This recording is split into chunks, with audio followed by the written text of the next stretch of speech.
and we're going to be treating each other with respect starting tomorrow.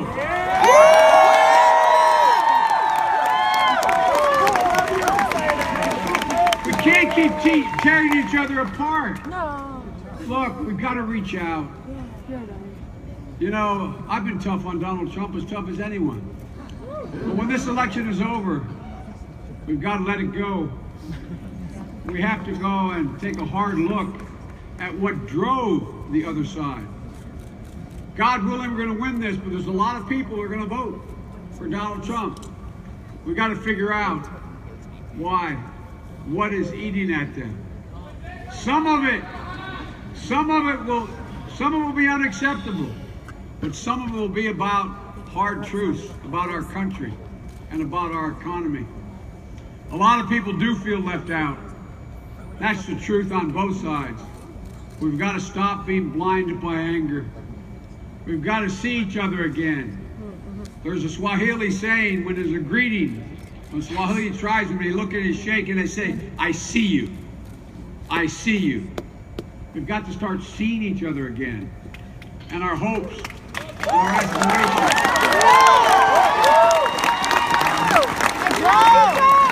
That's why Tim and I have become such good friends.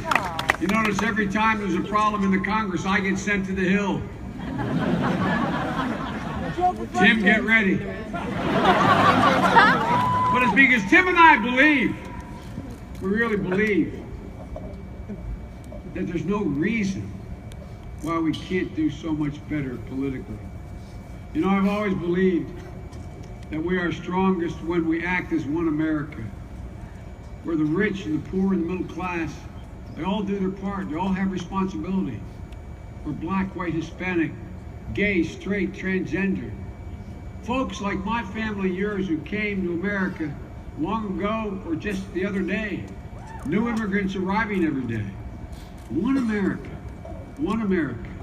We're all in it together. That's when we've really always done well. We've always done well in the face of crises, when we stand together. Look, and where we live in this country, it sounds corny to say it, but I've traveled all around the world. Just since being president, I've traveled on behalf of the president over 1,200,000 miles. And this is a fact. Here's how the rest and I've known every major world leader in the last 35 years, know everyone now by their first names. But here's the deal, guys. They look at us. They look at us, the rest of the world. They pay as much attention to this election as we are. They really, truly are. And they believe, they want to know whether or not we live by the most fundamental of American notions. We hold these truths self-evident, that all men and women are friends. And we're endowed by our Creator with certain inalienable rights. Everyone is endowed with those inalienable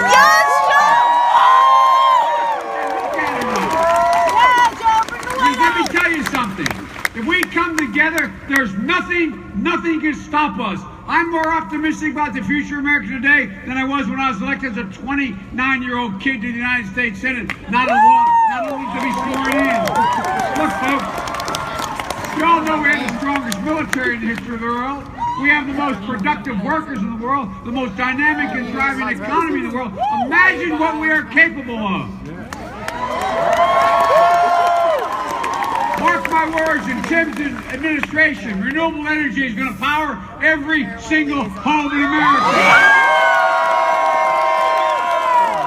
Every kid in America who has the potential can go to college debt-free regardless of their zip code.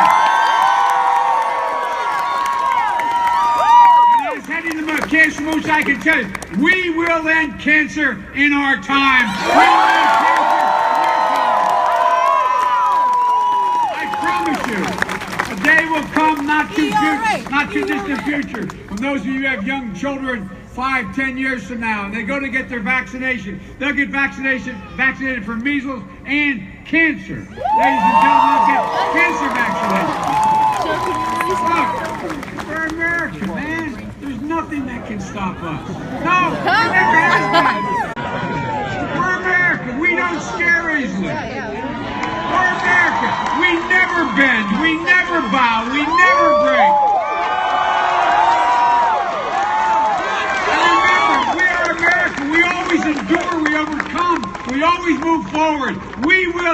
finish line in the 21st century. I promise you. And it's not because of Barack Obama, Joe Biden, Hillary, or Tim. It's who we are. Look, my prayer is that when future generations look back in this election, they'll say we rose above the divisiveness. And we came together to heal the nation. We came together as one America, stronger, more confident, more united by Hillary Clinton and Tim Kaine. Let's send the signal to the rest of the world that America is still the brightest beacon of hope on the face of the earth, because it is, and we will. And with your help, and the man I'm honored to introduce tonight, let me say, as you say in the Senate, I yield the floor to the gentleman from Virginia, the next Vice President.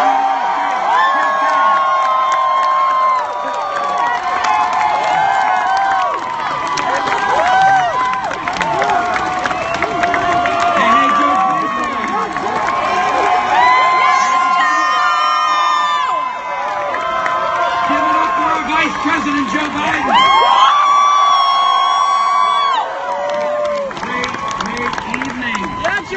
It is so good to be home. I've been in about 40 states. I've been in about 140 cities since I got on this ticket. I am so glad to be finishing this campaign with you right here on the George Mason campus. And then flying back to Richmond to see my friends and neighbors there and sleep in my own bed.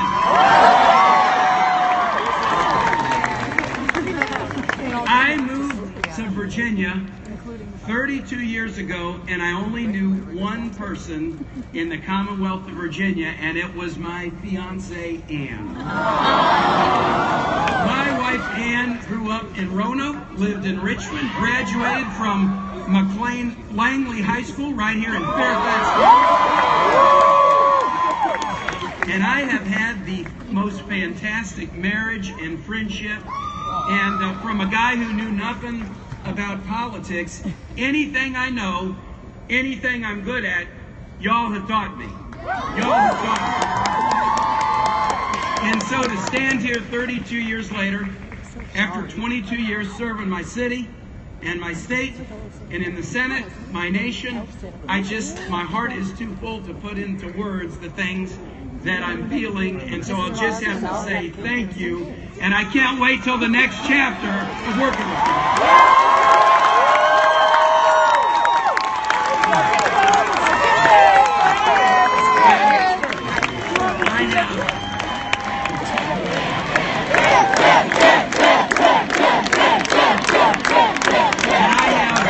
I have so many wonderful friends here for years and years, working with Bobby Scott, Jerry Connolly, Don Beyer. So excited. Lou Ann Bennett. And then my friend of 36 years, Mark Warner. I met him before I met Ann. When I was his lieutenant governor, I spent more time with Mark Warner than I spent with Ann. And I don't mind when he calls me junior senator 5 or 6 times a day. He is just about as good a friend as you could have in public life. Give it up for all our great officials, especially our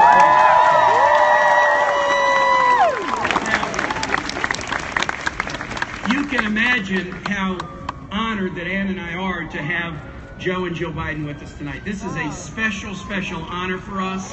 Can I tell you how special this is? I have watched Vice President Biden.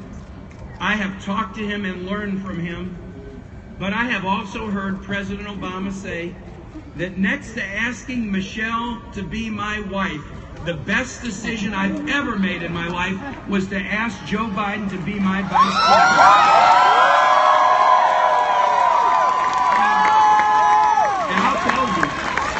And I'll tell you, we both know President Obama well. He doesn't give a compliment unless it's earned. When he gives one, he really, really means it. And he really means that about Joe. And his wife, Jill, a great educator who teaches at Northern Virginia Community.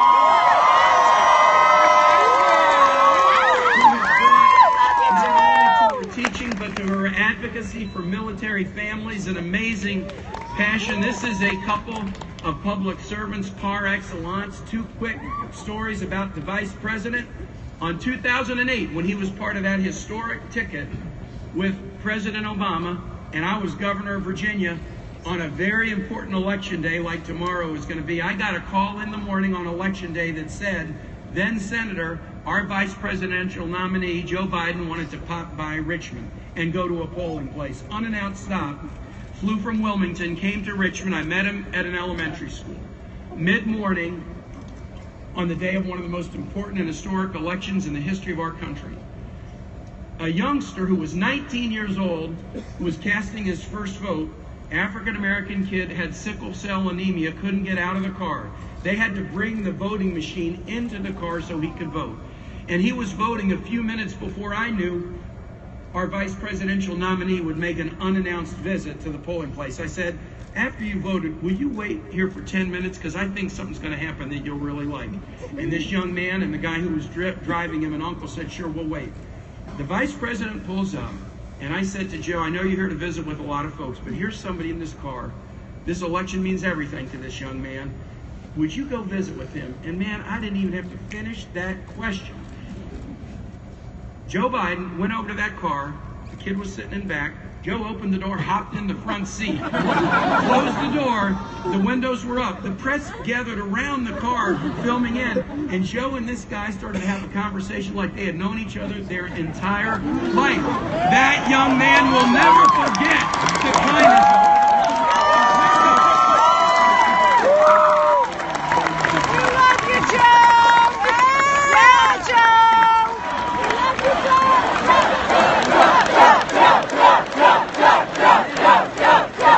And then, 4 years later, the last rally that Vice President Biden did was in Richmond, Virginia, to help out a guy who was running in a tough Senate race, Tim Kaine, and he came to my hometown, and we did a rally together to win Virginia's electoral votes for the Obama-Biden ticket, and to help me win my race. I will never forget that.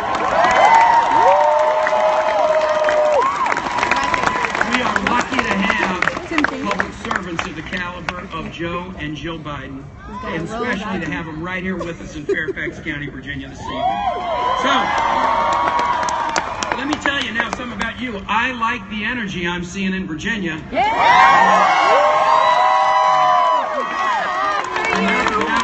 You've already set records about the number of absentee ballots, over 500,000.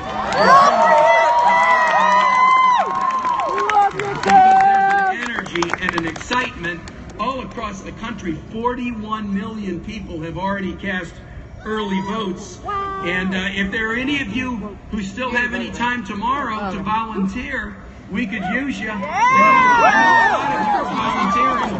But if you want to just text together to 47246, and you can make sure that energy from early vote also translates into energy at the polls. We've got to win Virginia, and you are the key to doing it. You ready to help?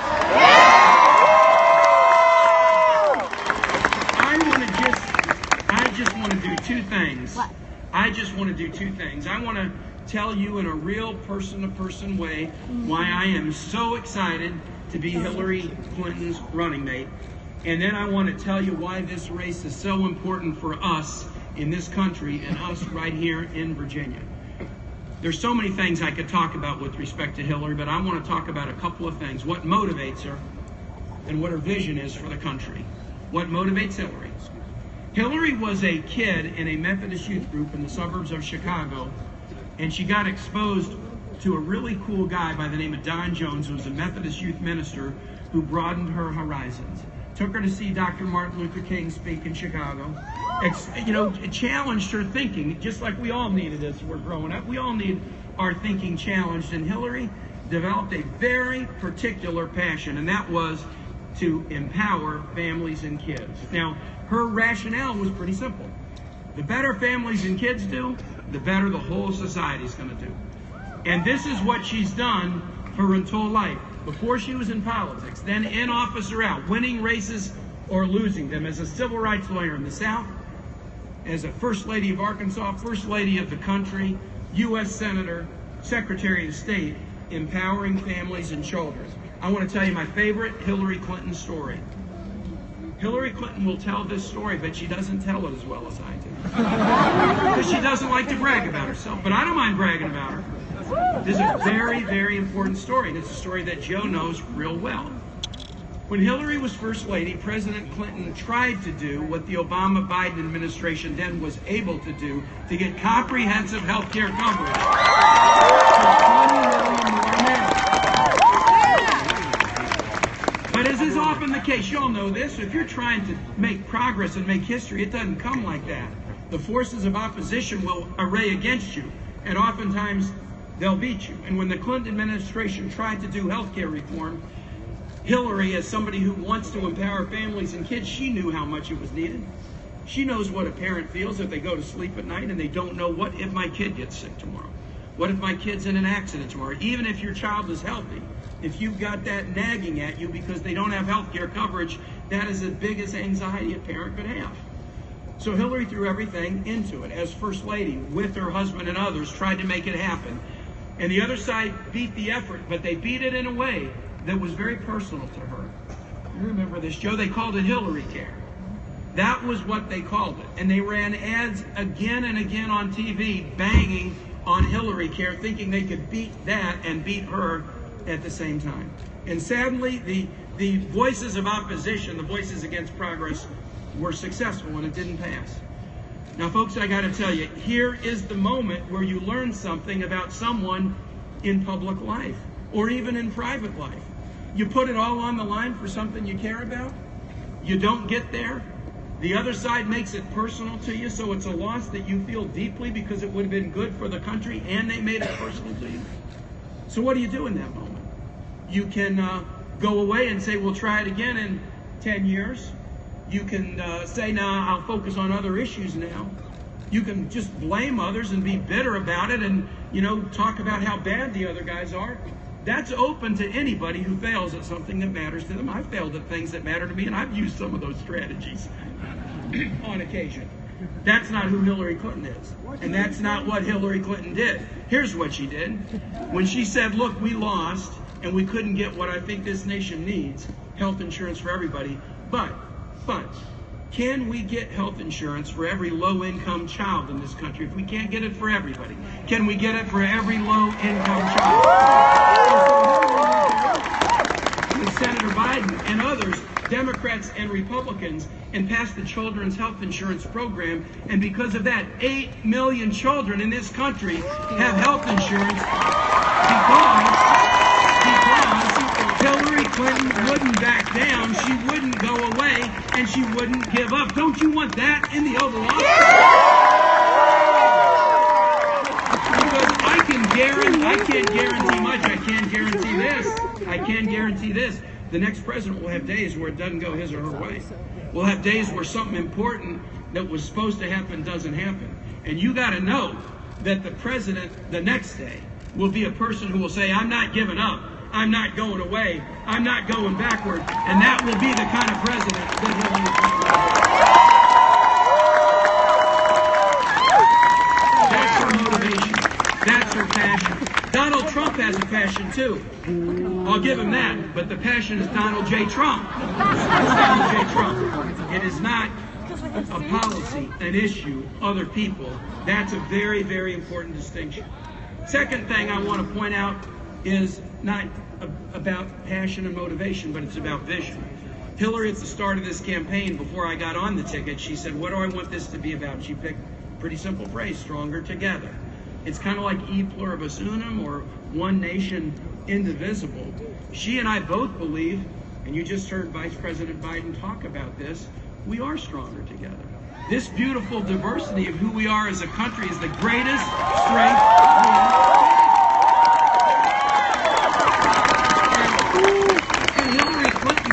Was a civil rights lawyer in the South for the Children's Defense Fund, and I was a civil rights lawyer, and my wife was a legal aid lawyer fighting for people's rights in Richmond. We are pro-equality people. We believe in workers' rights, civil rights, voting rights, women's rights, full LGBT equality.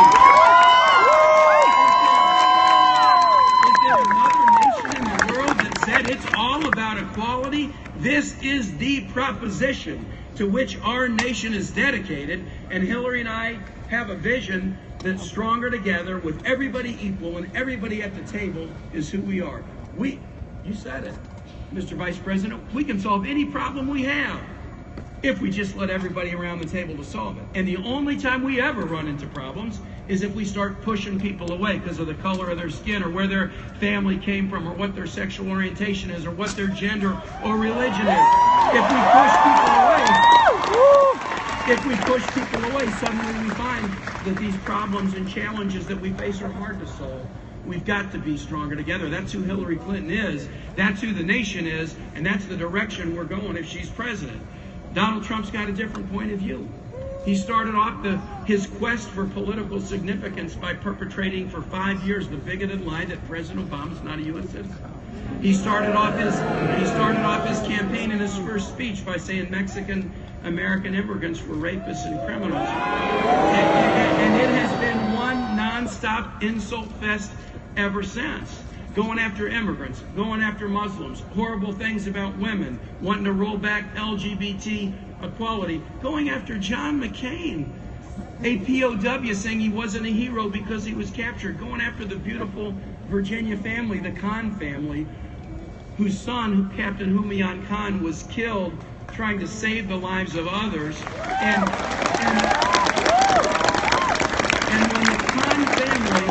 when the Kaine family heard Donald Trump saying that Muslims weren't patriotic or needed to prove themselves more, or we should keep Muslims out of this country, they stood up and they say, what? What more do we have to give? What more do we have to give? We gave the life of a son of ours who's a Muslim who died trying to protect his colleagues in arms, and you say we're not patriotic, that Muslim Americans are not patriotic? And when they challenged Donald Trump, he attacked them. What kind of a person does that? This is so serious. Our nation is dedicated to that proposition that we're equal. And when it comes to vision, Hillary embraces that. Donald Trump wants to take us in a different direction. That's what's at stake in the election tomorrow. And we can't afford to get it wrong. And that's why Hillary has got to be elected. Now,